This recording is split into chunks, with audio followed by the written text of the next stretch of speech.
సమూయేలు రెండవ గ్రంథము 12వ అధ్యాయము. కావున యెహోవా నాతానును దావీదు నొద్దకు పంపెను. అతడు వచ్చి దావీదుతో ఇట్లనెను, ఒకానొక పట్టణమందు ఇద్దరు మనుషులుండిరి. ఒకడు ఐశ్వర్యవంతుడు, ఒకడు దరిద్రుడు. ఐశ్వర్యవంతునికి విస్తారమైన గొర్రెలను గొడ్లను కలిగియుండెను.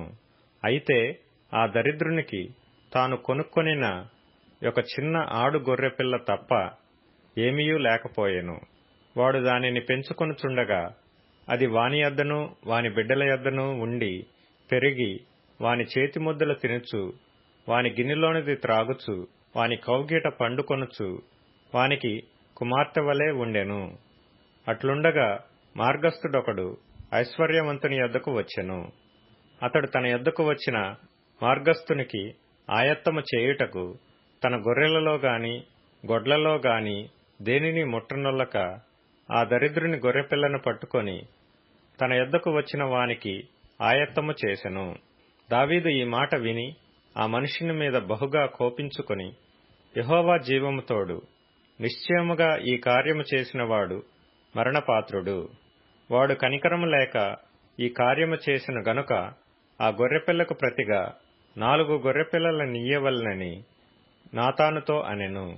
నాతాను దావీదును చూచి, ఆ మనుష్యుడవు నీవే, ఇశ్రాయేలీల దేవుడైన యెహోవా సెలవిచ్చినదేమనగా, ఇశ్రాయేలీల మీద నేను నిన్ను రాజుగా పట్టాభిషేకము చేసి సౌలు చేతిలో నుండి నిన్ను విడిపించి నీ యజమానుని నగరిని నీకనుగ్రహించి నీ యజమానుని స్త్రీలను నీ కౌగిట చేర్చి ఇశ్రాయేలు వారిని యూదా వారిని నీకప్పగించితిని.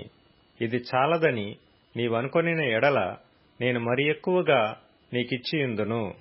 నీవు యెహోవా మాటను తృణీకరించి ఆయన దృష్టికి చెడుతనము చేసితివేమి? హిత్తీయుడగు ఊరియాను కత్తిచేత చంపించి అతని భార్యను నీకు భార్య యగునట్లుగా నీవు పట్టుకొనియున్నావు. అమ్మోనీయుల చేత నీవతని చంపించితివి గదా. నీవు నన్ను లక్ష్యము చేయక హిత్తీయుడగు ఊరియా భార్యను నీకు భార్య యగునట్లు తీసుకొనినందున నీ ఇంటివారికి సదాకాలము యుద్ధము కలుగును. నా మాట ఆలకించుము. యెహోవానగు నేను సెలవిచ్చినదేమనగా, నీ ఇంటివారి మూలముననే నేను నీకు అపాయము పుట్టింతును. నీవు చూచుచుండగా నేను నీ భార్యలను తీసి నీ చేరువ వానికి అప్పగించెదను. పగటియందు వాడు వారితో శయనించును. నీవు ఈ కార్యము రహస్యముగా చేసితివి గాని ఇశ్రాయేలీలందరూ చూచుచుండగా పగటియందే నేను చెప్పిన దానిని చేయింతును అనెను. నేను పాపము చేసితినని దావీదు నాతానుతో అనగా, నాతాను, నీవు చావకుండునట్లు యెహోవా నీ పాపమును పరిహరించెను. అయితే ఈ కార్యము వలన యెహోవాను దూషించుటకు ఆయన శత్రువులకు నీవు గొప్ప హేతువు కలుగజేసితివి గనుక నీకు పుట్టిన బిడ్డ నిశ్చయముగా చచ్చునని దావీదుతో చెప్పి తన ఇంటికి వెళ్ళెను. యెహోవా ఊరియా భార్య దావీదునకు కనిన బిడ్డను మొత్తినందున అది బహు జబ్బుపడెను. దావీదు ఉపవాసముండి లోపలికి పోయి రాత్రి అంతయు నేల పడియుండి బిడ్డ కొరకు దేవుని బతిమాలగా, ఇంటిలో ఎన్నికైన వారు లేచి అతనిని నేల నుండి లేవనెత్తుటకు వచ్చిరి గాని అతడు సమ్మతింపక వారితో కూడా భోజనము చేయక యుండెను.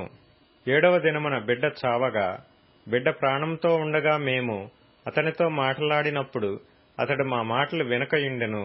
ఇప్పుడు బిడ్డ చనిపోయినని మనము అతనితో చెప్పిన ఎడల తనకు తాను హాని చేసుకొనునేమో అనుకొని దావీదు సేవకులు బిడ్డ చనిపోయినను సంగతి అతనితో చెప్పవెరచిరి. అయితే దావీదు తన సేవకులు గుసగుసలాడుట చూచి బిడ్డ చనిపోయినని సంగతి గ్రహించి, బిడ్డ చనిపోయినా అని తన సేవకులను అడగగా వారు చనిపోయిననిరి. అప్పుడు దావీదు నేల నుండి లేచి స్నానము చేసి తైలము పూసుకొని వేరు వస్త్రములు ధరించి యెహోవా మందిరములో ప్రవేశించి మ్రొక్కి తన ఇంటికి తిరిగి వచ్చి భోజనము తెమ్మనగా వారు వడ్డించిరి. అప్పుడు అతడు భోజనము చేసెను. అతని సేవకులు బిడ్డ జీవంతో ఉండగా ఉపవాసముండి దాని కొరకు ఏడ్చుచుంటివి గాని అది మరణమైనప్పుడు లేచి భోజనము చేసితివి.